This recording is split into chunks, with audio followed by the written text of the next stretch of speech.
Hello, surveyors. I'm Tessa Brown, the Silviculture Performance Assessment Specialist with the Forest Science Planning and Practices branch. In this video, I will be covering the skills and competencies of a silviculture surveyor. This video could be useful for any surveyors who wish to assess their competencies and create a professional development plan. But I'm guessing the audience will primarily be those preparing for the Silviculture Accreditation exam. In this video, I'll be highlighting everything that you need to know or be able to demonstrate during the exam. I'm hoping I'll help you assess whether you're ready to take the exam now or if you should aim for more training, work experience, or studying before attempting it. After you watch this video, I'd highly recommend finding the accreditation brochure and printing off the performance objectives. I'm going to mention them on almost every single slide, and they are key for preparing for the exam. So if you Google BC Silviculture Surveys, this website will pop up. If you scroll about halfway down, you'll find a section entitled Accreditation Program and Exams, and this brochure right here, Accreditation Brochure and Performance Objectives. Okay, so these are the two tables with the performance objectives. There are 15 performance objectives. For each one, the table includes a description. You want to pay very close attention to these descriptions because they give you massive clues to what you'll need to answer or do during the exam. It's also an open book exam, so you could highlight these answers in advance. Under the marking column, you will also see what sections of the exam you will need to demonstrate or answer questions related to this performance objective. To better understand the different sections of the exam, you can also watch the video, What to Expect on Exam Day. Lastly, you'll note that each PO objective has been rated as M for medium or H for high, and this ties in with my next slide. Like I just mentioned, each performance objective is ranked as medium or high. If you fail to meet the marking criteria for a high-rated PO, then you would fail the PO, and unfortunately, that means that you'd fail the exam. In contrast, you can fail one or two medium-ranked POs and still pass the exam.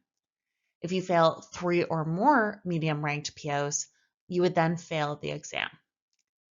Given failing a high-rated PO is very consequential, you are tested on them more times than medium-ranked POs, though you're tested on all POs multiple times. For each PO, all questions or testing opportunities related to that PO are pooled together and then compared to the marking criteria. So for example, PO number 10 tests your ability to compile data. In the written exam, you'll have questions related to creating silviculture and inventory labels. You'll also have a big question where you have to do statistics in the 1138A. Then in the field, you'll have to fully fill out the FS 659 and the 1138A using your own collected data. In total, you'll be tested on this PO 5 times. We'll add up your scores across these 5 opportunities. And if you earn 75% overall, which is the marking criteria for this PO and many others, you will then pass PO number 10. Okay, we're now going to walk through each performance objective. I'll explain what you need to know or demonstrate, and I'll give you some study hints. For many of the performance objectives, I'm just going to present a series of questions. If you can't comfortably answer them, then I'd advise you to do some more research, do some studying before writing the exam. So for this first PO, I think a surveyor should be able to answer the questions on the slide. However, I suspect some of these might be challenging if you're new to surveying and if you haven't worked in the forest industry before. So I'm actually going to post another training video specifically on this. For now, I'll just list out the questions. So first, do you know if surveys are legally required? And do you have to follow the survey manual? What are the legal requirements for stratification? How do these requirements differ between region delay surveys and free growing surveys? What is the legal obligation to actually report survey information? What needs to be reported? To what precision does it need to be reported? And when do you need to do forest cover reporting? So again, another training PowerPoint coming soon. Okay, moving on, we have the stratification PO. This is a big PO. You need to have a lot of theoretical knowledge related to this PO, and you need to complete a number of related tasks while in the field. Overall, you need to earn 75% on this PO to pass it, and you need to pass this PO to pass the exam. All right, I'll start off by going over some of the theoretical knowledge that you need to possess related to stratification. So first, you need to understand why stratification is important and the consequences of not doing it. This is clearly described in the Silviculture Survey's Procedures Manual under the Field Stratification section. Next, you need to know the stratification criteria. These criteria represent the conditions in which stratification is required. You can find them in the Survey Manual under the Field Stratification section, in the REIS, and the front page of the FS 660. You also need to understand whether an area is large enough to be stratified. You'll need to understand the definition of mappable and minimum polygon size. They are again on the front of the FS 660 and in the REIS in the minimum polygon size section. In the survey manual, it's explained in the minimum stratum size section. In the written exam, you also need to demonstrate an understanding of EPPR 46112. You can learn everything that you need to know about this regulation in the 2007 Forest Cover Stratification Milestone Declaration Report. In this report, you'll learn how stratification differs between regeneration delay and free growing. There are many great examples at the back of this report that demonstrate the difference, and these examples are, hint, hint, very similar to exam questions. I'd also recommend checking out this video and the associated report entitled Using Stratification to Achieve Non-Timber Objectives. This document tries to clear up some misconceptions around stratification, and it explains how EPPR 46112 can be used to retain more broadleafs in our stands to provide for non-timber values. In the video, I go over numerous examples, which are, again, very similar to exam questions, so worth checking out. Okay, I'll now go over what you have to do for the exam site. So first, you'll need to do preliminary stratification before you actually head to the field. So you need to understand the purpose of preliminary stratification to do it effectively. You'll need to know how to use different resources like satellite imagery, maybe LiDAR, a site plan, activity records, treatment maps, maybe a previous survey to complete preliminary stratification. Next, you're going to head to the field. You're going to do a walkthrough. Based on your walkthrough, you'll update as needed your stratification. You'll map out your final strata and you'll determine the area for each stratum. You'll then need to rationalize why each stratum actually needs to be stratified. Bouncing back to the walkthrough step, in the written, you might need to explain the importance of doing a walkthrough. Why is it done? Are there any reasons other than stratification? What are the consequences of skipping a step? How does it differ from a visual assessment? Okay, next, PO3 basically covers the survey principles and sampling principles chapters of the survey manual. So first, you'll need to know what type of survey is appropriate, and you'll need to determine the survey objective based on the stand characteristics and the stalking standards. Then, given the survey objectives, you'll need to understand what data should be collected.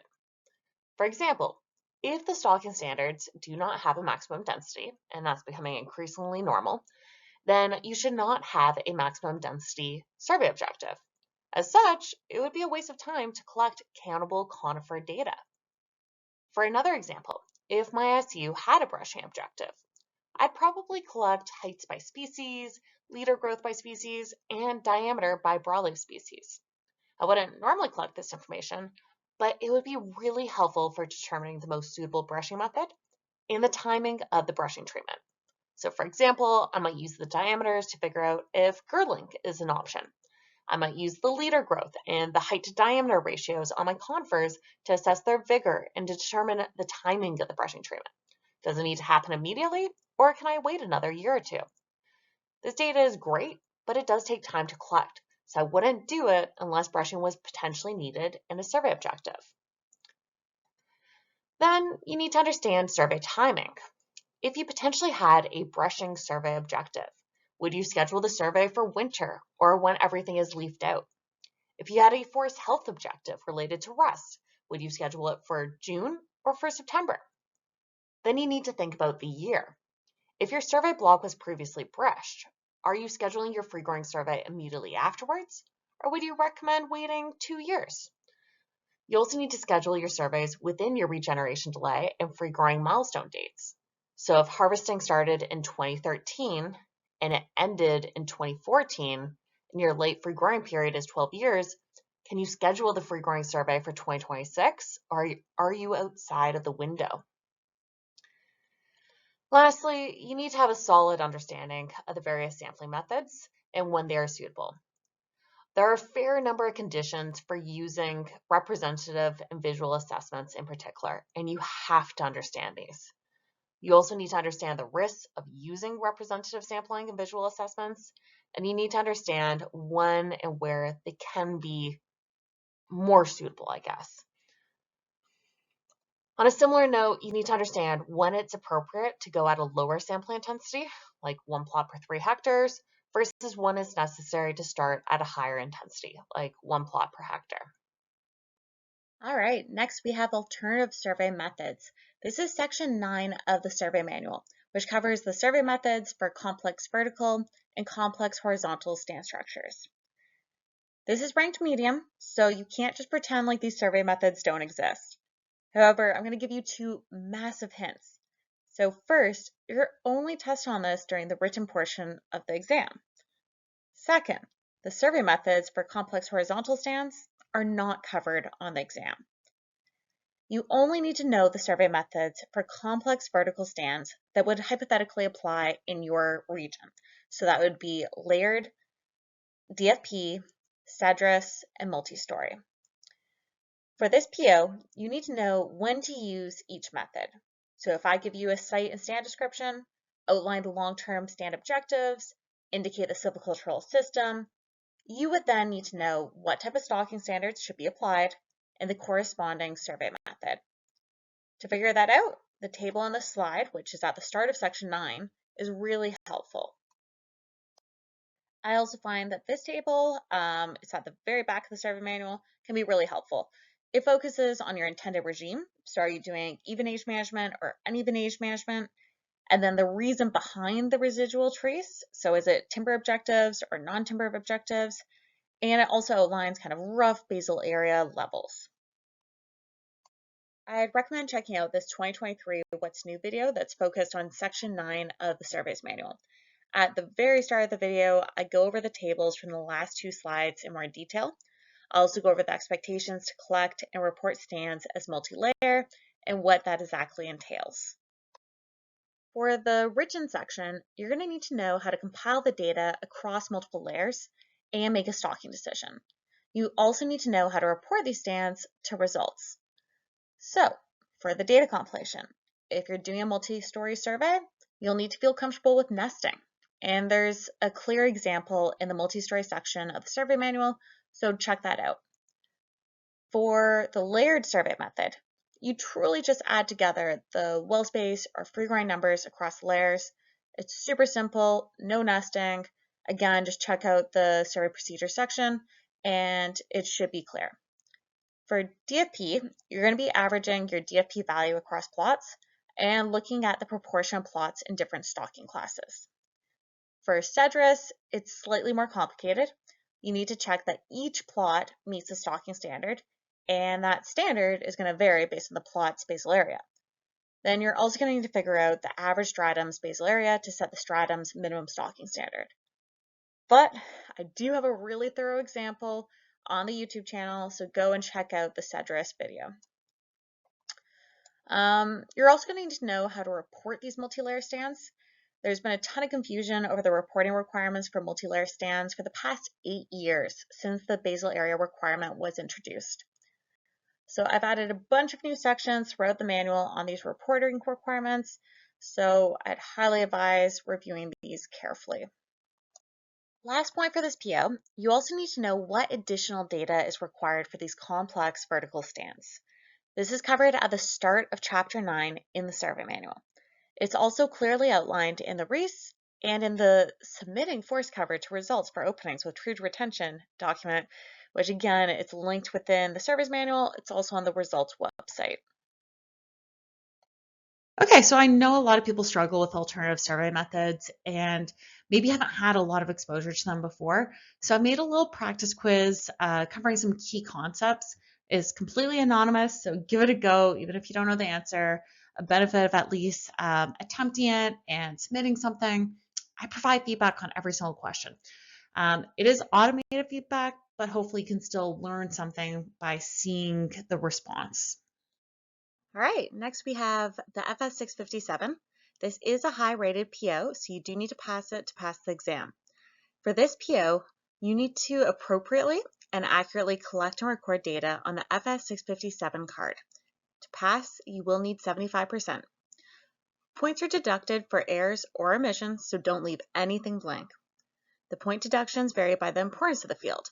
So if you have a high-ranked field left blank, it'll have a bigger impact on your grade than if you left a not required or an optional field blank. So at minimum, make sure that you feel super confident collecting and recording all fields ranked as H or T. On this slide, I'm showing you our marking version of the FS 657. You'll see that we use color coding to indicate what PO the field should be marked under and how many points it should be worth. I'm not going to fully explain this. I'll just highlight that the red fields are worth a lot more than the green fields. And you'll notice that the red fields mostly relate to stocking standards. So if you get any of them wrong, you could make really serious mistakes in your plots, and that's why they're weighted more heavily.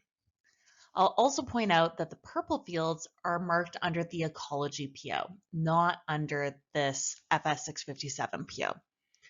Now I have two main tips for this PO. Don't wait for the exam to start using the paper cards, or two, to fill out any of these fields. Now I realize that many people use tablet applications to complete surveys, so it can be a learning curve switching to these paper cards. If you normally use an application, try to use paper cards for practice for at least a week before writing the exam. Your productivity might be impacted, but if it means that you're less stressed on exam day and can pass on your first attempt, it'll be worth it in the long run for you and the company that you work for. Okay, this is just the backside of the FS657. You'll see that it's mostly green fields, so they're not worth as much, but they might be new to you. So again, you don't want to wait for the exam to figure out how to accurately collect any of these fields. Start practicing in advance. And then I'll just highlight that the blue fields on this backside relate to the vegetation PO. All right, next, site index. This is ranked as medium. It's covered in both the written and the field sections of the exam, and you need to achieve 75% overall. If you need to learn more about site index, I'd recommend checking out these 4 resources before writing the exam. To meet this PO, you have to be able to choose the most suitable site index method for your site and stand. It should be simple because there's a great flowchart in the FS660 that you can refer to. I'll just summarize it using this graphic, which is from the site index course. So if you have less than 3 years growth above breast height, you will need to use the Beck method, SciBeck. If SciBeck isn't an option for your site series or your species, then, and only then, you'll have to resort to the site class conversion method. If you have 3 to 30 years growth above breast height, then you can potentially use growth intercept. There are situations where that's not possible, and the survey manual lists them out very clearly. So, for example, if your site tree has been overtopped by trees or brush or damaged by disease, then it's not appropriate. If that's the case, then again, you'll use SciBeck, and if that's not available, then you'll use site class conversion. The second part of the exam is being able to estimate site index. So, are you prepared to do that using growth intercept? Do you know how to pick a sample tree? Do you know what data to collect? Do you know what to do with that data? If no, or if you just need a review, read through this linked document. It's an instruction manual on using growth intercept method for silviculture surveys, and it has everything that you need to know for the exam. All right, next, you have to be able to estimate site index using SciBeck. And it's pretty easy. You're really just finding the cross-section of your species and site series for the applicable subzone, but it can be a little more complicated when you have a mosaic, which means having multiple site series within your SCU. So for an example of what to do, go to the SciBeck section of the survey manual, and I walk you through the calculations of doing a proportional average. Okay, last up, we have site class conversion. And if you've checked out the ministry site index course, it actually teaches you to not use this method, but sometimes you just don't have a choice. So you can find the table in the glossary of the survey manual under site class conversion, slightly odd spot, I know. You can also find a mini table for the broadleaf species in the FS 660. So they're both really easy to use. The main skill that you need to have going into the exam is gauging whether you have a low, poor, medium, or good site. And for that, you'll want to use indicator plants, growth rates, topographical features, etc. All right, last few points. So unfortunately, it's not enough just to know how to estimate site index. You also need to know what species you should be estimating site index on. So is it the leading inventory species, or is it the leading silviculture species? What if your target species is not available? Do you then go to the second species, or do you switch site index methods? If you don't know the answers to these questions, make sure you pull out the manual, go to the site index section, read through it. It is critical to have the answers, hint, hint, to those questions. Okay, next we have the Ecology PO. For this one, you're going to need to collect site data, complete ecological classification, determine soil texture and soil percent coarse fragments. Overall, you need to achieve 75% on this PO, and it's a medium ranked PO. Now, I will point out that there is definitely greater weighting applied to your ecological classification, soil texture, and percent coarse frags, and I'll explain that over the next few slides. Okay, here are the fields of the FS 657 that link to the Ecology PO. You have to fill them out for your plotted survey stratum. Each field is worth 1 point, except for soil texture and percent coarse fragments, which are worth 2 points each. Also, your Beck zone, subzone, and variant are worth 3 points each, so totaling 9 points. And then lastly, the site series breakdown is worth 8 points. Now, if you need to learn how to collect any of this information, I'd recommend downloading the old but good LMH number 47. It's the Silviculture Prescription Data Collection Field Handbook. It covers all of these fields in detail. I've taken some screenshots of the table of contents so you can see where to find them. Again, that's the LMH number 47. On the last slide, I mentioned that you'll need to identify the Beck zone, subzone, and variant for the plotted survey stratum. To do this, you'll want to go to the Beck website in advance and download the relevant field guide or guides that would apply to a 1-hour driving radius around your exam meeting spot. I'd also recommend downloading the district level field map. The field maps are really handy, but they're never perfect. The mapping can be off by hundreds of meters to several kilometers. So during the exam, you'll want to verify, confirm that classification using the regional field guide.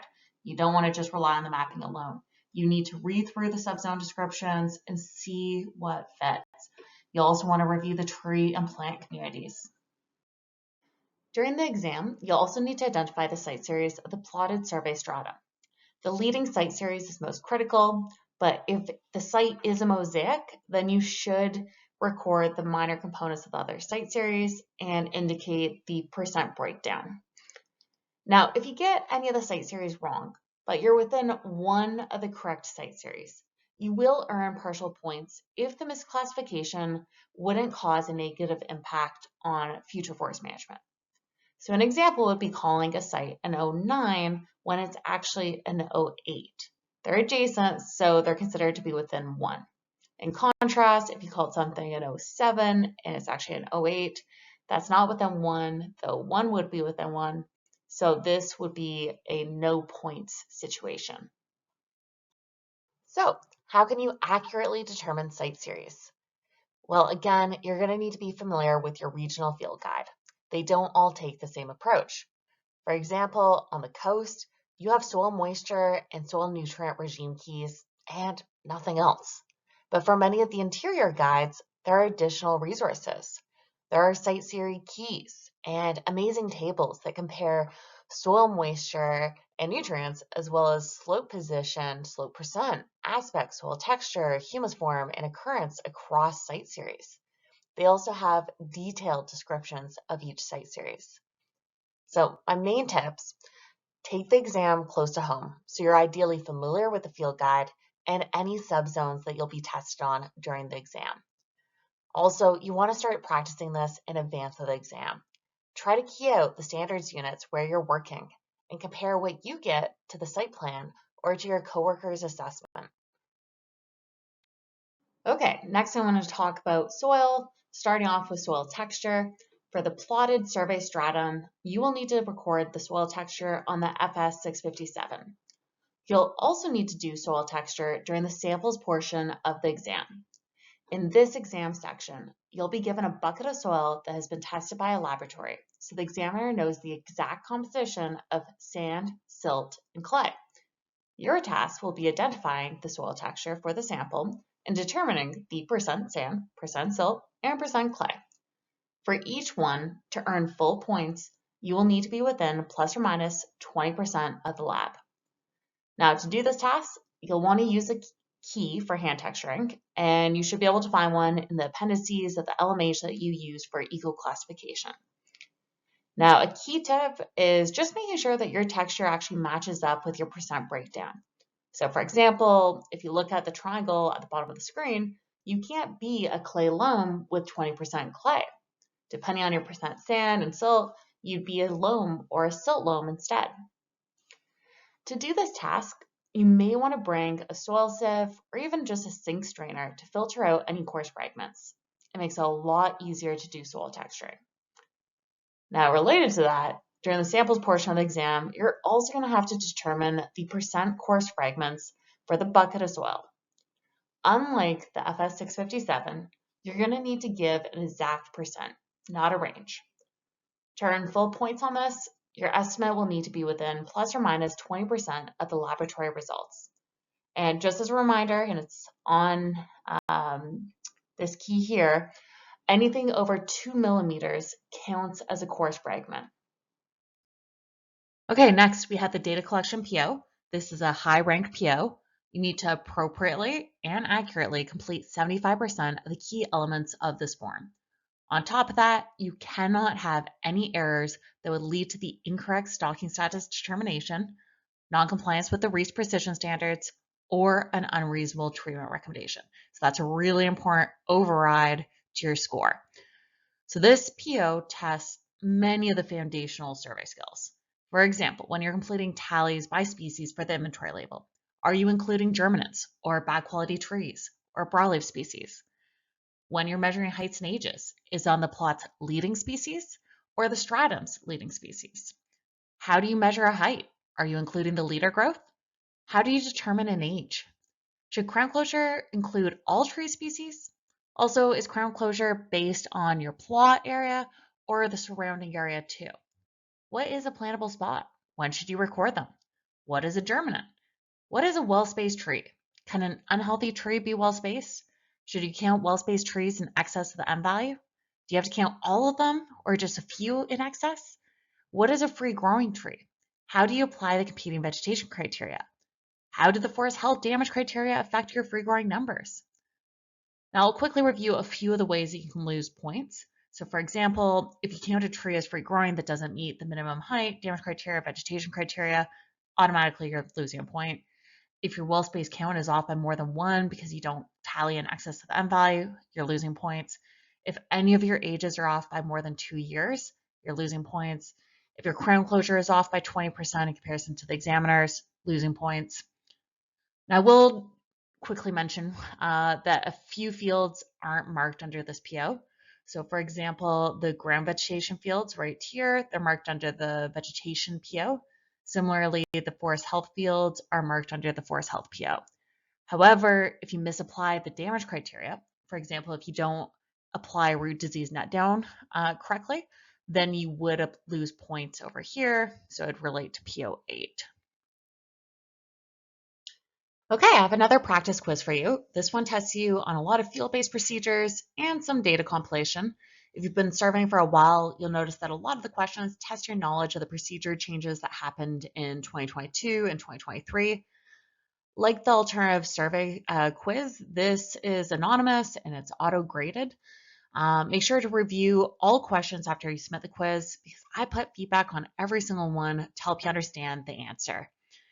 Now, if you are writing the accreditation exam, just note that it's not going to be a multiple choice exam.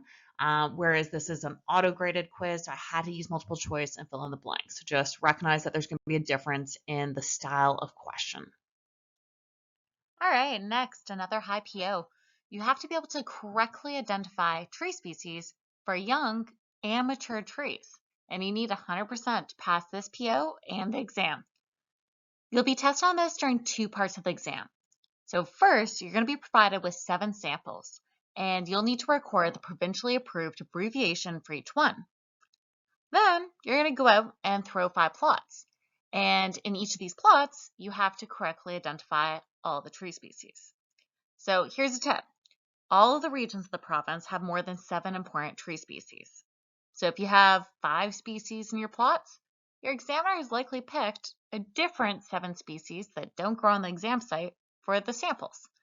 In that scenario, you'd be then tested on 12 species. So make sure you're ready. Don't take the exam until you can confidently identify all tree species that grow in the exam region. To start, highlight them on the FS 660. Pull out your plant book and have your coworkers point them out and help you find samples. Another important reminder, a lot of exam dates happen in the early spring or in the late fall. So make sure that you can identify tree species off of twigs in case the leaves have fallen off. So that would apply for any of your broadleaf species or for larch. All right, next we have data compilation. So basically the FS 659 and the FS 1138A. This is another high-ranked PO, which must be passed to pass the exam. You need to earn 75% on this PO. For the written exam, you'll need to do statistics using the 1138A using provided data.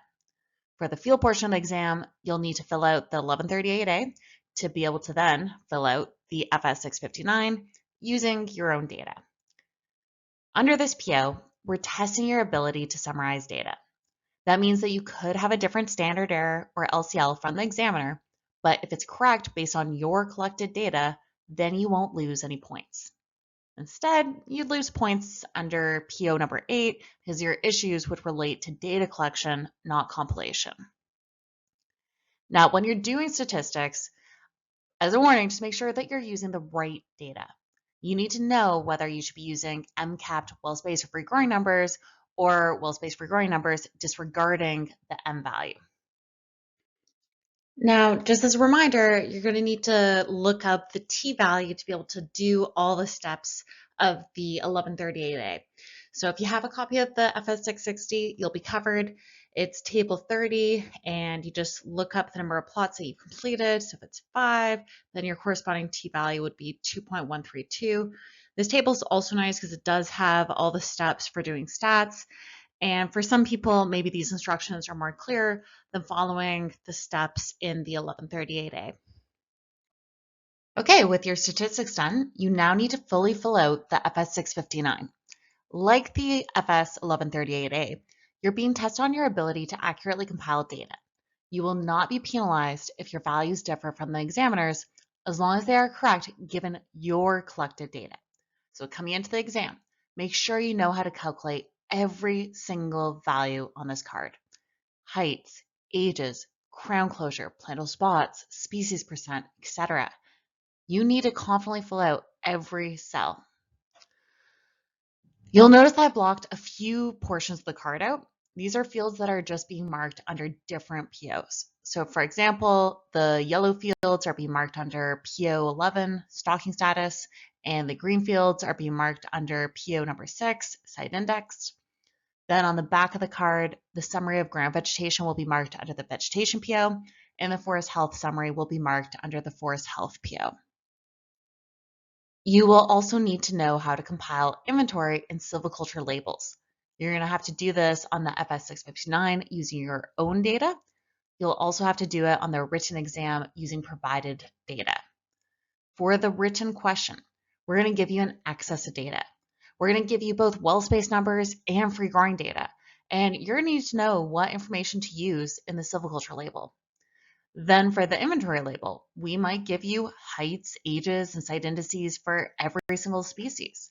You'll then need to figure out which ones to use and in what order in the inventory label. You also need to understand how to construct silviculture and inventory labels for multi-layer stands, which is why this is also linked to PO number 4, which covers the alternate survey methods for stands with complex vertical stand structure. So how to do this and the requirements are spelled out clearly in the surveys manual and in the REIS, but probably the best resource is submitting forest cover to results for openings with tree retention. You can see that it is linked within the surveys manual. So the main point for this slide, if your stratum has a regeneration obligation and greater than 5 meters squared retained mature basal area per hectare, then you legally have to report a full inventory label just for your layer 1 trees. You cannot combine the layer 1 trees with your understory trees to create an inventory label. Okay, next we have our stalking status PO. This is another high-rated performance objective. You need 90% to pass this PO, and you have to pass the PO to pass the exam. So this PO description says that you need to compare survey results to stalking standards to determine stalking status. That task can vary in difficulty depending on the statistics, the stalking standards, and the stratification. On this slide, I have the simplest situations where all your trees are preferred or acceptable. For each one, do you know what the stalking status would be? If no, check out the surveys manual. These situations are clearly covered in the statistics section. Then you also need to know how to determine stalking status when your stalking standard lists preferred and acceptable species. When that's the case, it's not enough for your total well-spaced or total free-growing numbers to be greater than the minimum. Your total well-spaced or free-growing preferred also needs to meet the minimum stalking standard for preferred species. So for this example, your block has a target of 1,200 stems per hectare. The minimum preferred acceptable is 700, and the minimum preferred is 600. You survey the block and you find 1,100 well-spaced stems per hectare. That's close to the target, so that sounds great. But the stratum doesn't actually pass because it doesn't meet the minimum preferred, which again is 600. You only have 400 stems per hectare of spruce. The remaining trees are subalpine fir, which are acceptable. So this is NSR unless you do an amendment to make the subalpine fir preferred. Last type of scenario, you need to correctly determine stalking status when you have areas in the block that don't meet the stalking standard. So I'm just going to plug, again, the forest cover stratification milestone declaration report. If you understand all the examples at the back of that report, you are well prepared. You're going to be fine. I made another practice quiz related to stalking status, stratification, and stats. These are all high-rated POs that need to be passed to pass the exam, so I want to make sure that you feel as prepared as possible. The questions in this practice quiz are very similar to the exam. The only difference is the question type. This quiz is auto-graded, so I had to use multiple choice and fill in the blank questions, whereas on the exam, you get a similar question, but you'd also have to properly explain your answer. So for example, maybe you'd say that the stalking status is uncertain and more plots are required. You'd then have to say why the status is uncertain. So for example, maybe the confidence interval is greater than the desired precision and the SU has not been max plotted. As a result, more plots would be required. Okay, moving on to the next PO, we have critical factors, otherwise known as site limiting factors. This is rated high, so you need to pass it to pass the exam. For this one, you have to be able to identify all critical factors that will affect the establishment, survival, and growth of a stand and the achievement of stand objectives. Then you will need to be able to address these critical factors in your recommendations. If you have a forest tech diploma, you've probably covered this quite extensively in your silviculture course at school. If no, don't worry, I'll point you to some great resources. First, this is an oldie but a goodie. This doc is only 9 pages and it's called Microsite Planting, Seedling Requirements, and Growth Limiting Factors. It covers 4 critical factors: soil compaction, soil temperature, soil water, and competition. It then provides useful guidance on selecting or creating microsites to address these growth factors. Very practical and nice and short. All right, here's another great resource. It covers way more than just stock type selection and ordering guidelines. It provides decent strategies for addressing all the critical factors listed on this slide. For example, for drought, it does provide stock type suggestions, but it also covers planting timing, species, microsite, and site preparation. My only word of warning, it is an old resource. We're talking 1990s. Some of the recommended stock types are no longer common. There's a fair number of graphs showing stock types through time or by species, and they'd likely look different if they included data from the 2010s or 2020s. So just a word of caution. Okay, here's another resource. It's on a US site, but it was produced by Dennis of Grow Trees Consulting, and I know he's a BC consultant. It's only 3 pages long, so it makes a really nice short cheat sheet for the listed site limiting factors. Okay, lastly, I want to plug GEM Online. I love this resource. It's the Journal of Ecosystems and Management. If you go to the search bar and just type in decision aid, you will find so much good information. I use these all the time. So there are decision aids for different vegetation complex. Sometimes it's for a specific complex, other times it's for an entire forest region. Similarly, there are decision aids for forest health for an entire forest region or for specific forest health agents. So for example, laminar root rot, white pine blister rust, white pine weevil, hemlock dwarf mistletoe. There are also decision aids for different wildlife species like badger and wolverine, elk and moose.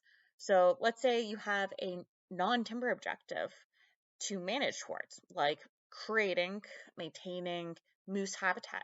What silviculture activities will help get you there? You're definitely going to be following quite an alternative silviculture strategy than normal. So it could be a great, great resource.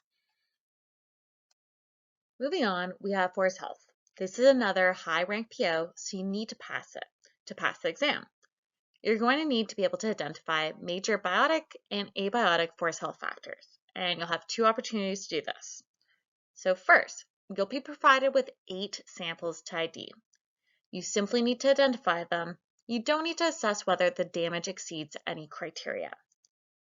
Second, you'll need to do forest health identification in your 5 plots, as per usual. For these plots, you'll only record forest health damage that exceeds the free growing damage criteria. To do that, you'll want your FS660, which has the criteria. The FS660 also has the approved abbreviations, which you'll be expected to use.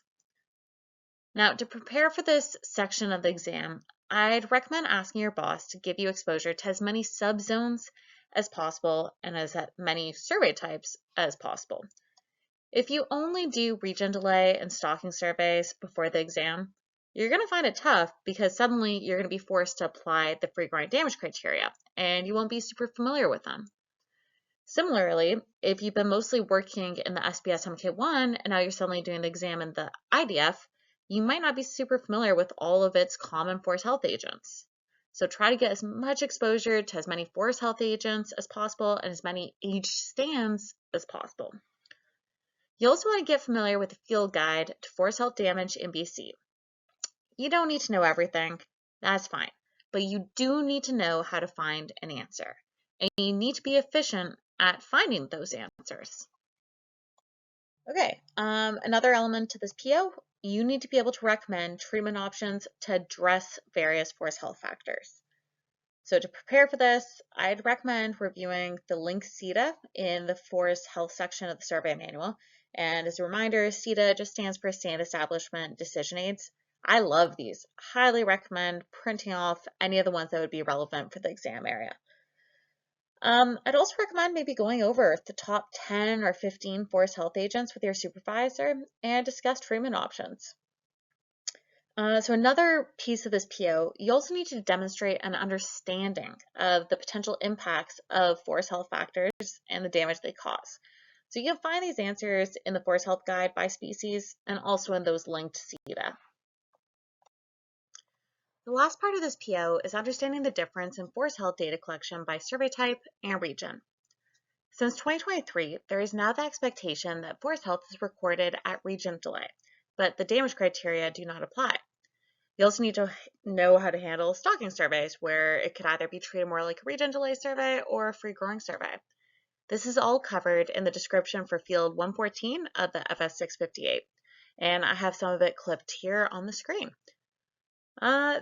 You also need to know if there are any special forest health requirements for your operating region or district. So for example, if you're on the coast, you need to understand when it's appropriate and recommended to collect the Swiss Needlecast data, which goes above and beyond regular survey data collection, and how exactly to collect it. If you don't have it memorized at this point, make sure to download the Excel instruction document so you can answer these questions, because the survey manual, while it tells you where you're going to need to collect it, it doesn't tell you how to do it. All right, here's another short practice quiz. It just focuses on the forest health data collection requirements for the various survey types and regions. Okay, next PO, we have non-crop vegetation. This is a medium PO. To pass, you need to achieve 75% overall. You'll be tested on it 3 times in the written, the case study, and in the field. You need to demonstrate a few different skills. So first, you need to be able to identify common non-crop vegetation species. In the samples portion of the exam, you'll be provided with 5 samples. You'll need to provide the Latin name, common name, or the provincially approved abbreviation for each one. You'll also need to be able to correctly identify the vegetation species in your plots. Next, as part of this PO, you need to correctly evaluate competing vegetation. You need to understand the options for assessing competing vegetation and apply them. You need to confidently understand concepts like height ratios, quadrants, median heights, and allowable countable broadleaf. If you're not confident in this, reading through section 3.42 and the FS 660 might help, but your best option is going to a brushy block with an experienced coworker and throwing plots together. Nothing beats field-based practice. Lastly, you'll need to demonstrate an understanding of the growth characteristics of various non-crop species during the case study and in the development of your recommendations. So, for example, if you're on the coast, you need to understand the difference in growth potential and the risk to a conifer crop between 1.5 meter tall thick fireweed versus 1.5 meter thick red alder. Or in the interior, you need to understand the difference between 1.5 meter green alder versus 1.5 meter aspen. Actually, one more plug. If you go to the references and hyperlinks appendix in the survey manual, you'll want to scroll down to the operational summaries for vegetation management section. These summaries are out of date. You'll see that they mention backlog sites, but they still have lots of great information in them. So in advance of taking the exam, I'd recommend reviewing the summaries for the complexes that are common in your exam region. And then throughout your career, you'll want to review any complexes that would apply in your operating area where you work day to day. These summaries are really useful. They cover the complex development, interactions with crop trees, so basically what I had on the last slide, different treatments that could actually affect the development of the complex. So for example, if you do a site prep treatment, how does that affect its development versus no treatment? It talks about pre-harvest considerations. How can you be proactive? And different management strategies. Lots of good information. Okay, last PO, recommendations. For this one, you need to be able to recommend treatment options to address reforestation limitations. You need to be able to justify your choice of treatments, and your recommendations need to be reasonable and effective for meeting the objective. I'd recommend going over section 8.12, treatment recommendations of the survey manual. It explains what makes an effective treatment recommendation, and it goes through the process, or I guess considerations for developing recommendations. I need to highlight that the survey manual doesn't provide any information on the various treatment options. If you've done forestry in college or university, you probably are quite familiar with these various treatment options already. If you haven't done any prior forestry education, there are many resources available. Again, a lot of the site limiting factor suggestions would be helpful for learning more about recommendations and treatment types. As you review them, I try to pull out the following information. 1. What is the treatment? 2. When is it suitable? And 3. What does it address? Okay, lastly, here are some resources that could be helpful for developing recommendations. Some of these would also be helpful for the site limiting factors PO. You can find them all with a simple Google search, and I highly encourage you to give them a skim or a full-on read. They're great. All right, that's a wrap. We made it through all the POs. You clearly need to know a lot for this exam, but it is different than studying for a school exam. You don't need to know this material just to pass the exam. You need to know this material anyways, whether you're aiming to become an accredited surveyor or not, just so you can do your job well and meet legal requirements. If you have these competencies and produce high quality surveys, that gets you repeat clients and can allow you to bill higher. Also, if you can learn this inside out, it'll make you a more efficient surveyor. But I'll also say that you don't need to know everything. You just need to know how to efficiently find answers. And now, linking back to the exam, don't forget that this is an open book exam. So you can prepare notes in advance and you can highlight sections of various resources. All right, so if there are any POs that you feel nervous about after watching this video and would like some additional study materials, please let me know. My email is on the screen. If I see patterns, it'll help me create a priority list for building additional training content. Also, if you have any feedback in general about this video or other content, again, please reach out. I want to make sure that I'm creating useful materials that can help you. And otherwise, that's a wrap. Thanks so much for watching. Happy studying, happy serving, and best of luck.